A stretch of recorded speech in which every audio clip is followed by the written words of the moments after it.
Oke baik, selamat malam. Pada saat ini saya akan mempresentasikan presentasi dari saya, yaitu tentang manajemen konflik. Dan sebelum itu saya akan memperkenalkan, nama saya Michaela Silviani Makaleo dari 2MB2. Kita masuk dalam pembahasan, yaitu poin-poin yang dibahas yaitu pertama, pengertian manajemen konflik, kedua, macam-macam akibat konflik, ketiga, tingkatan konflik, keempat, tipe manajemen konflik dalam perusahaan. Nah, kita masuk dalam topik yang pertama, yaitu pengertian manajemen konflik. Manajemen konflik adalah proses identifikasi, penanganan, dan penyelesaian konflik secara efektif dan efisien di dalam organisasi atau kelompok. Nah, kedua, macam-macam akibat konflik. Ada dua macam akibat dalam konflik. Yang pertama yaitu konflik fungsional atau konflik yang menimbulkan akibat positif. Konflik ini meningkatkan kreativitas, semangat kerja, pengambilan keputusan akan lebih baik, berusaha untuk mencari pendekatan baru, dan memperjelas pandangan masing-masing individu. Yang kedua adalah konflik disfungsional atau destruktif. Itu konflik yang menimbulkan akibat negatif, menimbulkan kecemasan pada diri individu, dan meningkatkan ketegangan dalam berhubungan dengan individu lain, menimbulkan rasa tidak percaya dan curiga. Individu cenderung hanya mempertahankan kebutuhan pribadi, adanya penolakan dalam bekerja sama. Nah, dan poin berikut yaitu tingkatan konflik. Nah, ada beberapa tingkatan konflik dalam perusahaan. Pertama, konflik interpersonal atau antar individu. Konflik ini sangat mempengaruhi emosi seseorang dan ada kebutuhan untuk melindungi citra diri seperti self-image dan harga diri seperti self-esteem dalam pandangan orang lain. Yang berikut, kepribadian atau sifat yang beda akan menimbulkan konflik jenis ini. Begitu pula kalau terjadi kegagalan komunikasi dan adanya perbedaan persepsi, timbul dari berbagai sumber seperti perubahan dalam organisasi, perbedaan nilai, perbedaan pandangan, ancaman terhadap status. Nah, yang berikut, konflik intra-individu atau diri sendiri. Nah, konflik ini adalah seseorang dengan dirinya sendiri.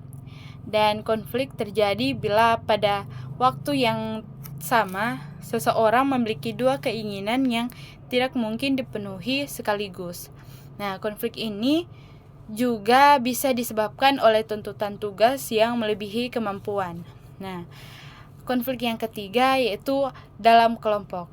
Nah, dalam kelompok ini terjadi karena perbedaan pandangan loyalitas kelompok dan persaingan untuk memperoleh sumber daya yang terbatas. Dalam sebuah organisasi selalu ada keterbatasan sumber daya, sementara kebutuhan dan keinginan berbagai kelompok di dalamnya sangat beragam.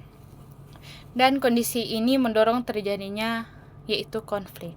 Nah, konflik yang keempat yaitu antar organisasi.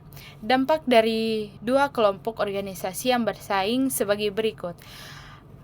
Setiap kelompok menilai kelompok lain sebagai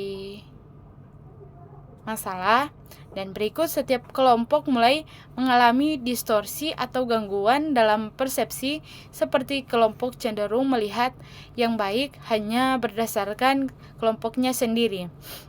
Dan berikut, rasa bermusuhan dengan kelompok lain meningkat. Sebaliknya, interaksi dan komunikasi dengan kelompok lain jadi menurun. Dan jika kelompok dipaksa untuk berinteraksi, cenderung hanya mendengarkannya saja.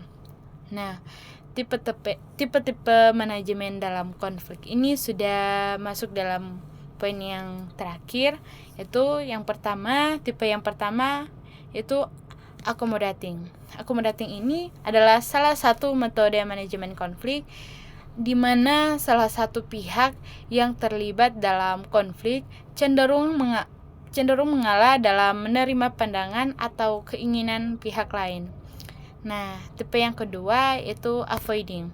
Avoiding ini adalah salah satu metode manajemen konflik di mana pihak-pihak yang terlibat cenderung menghindari atau menunda menghadapi konflik secara langsung.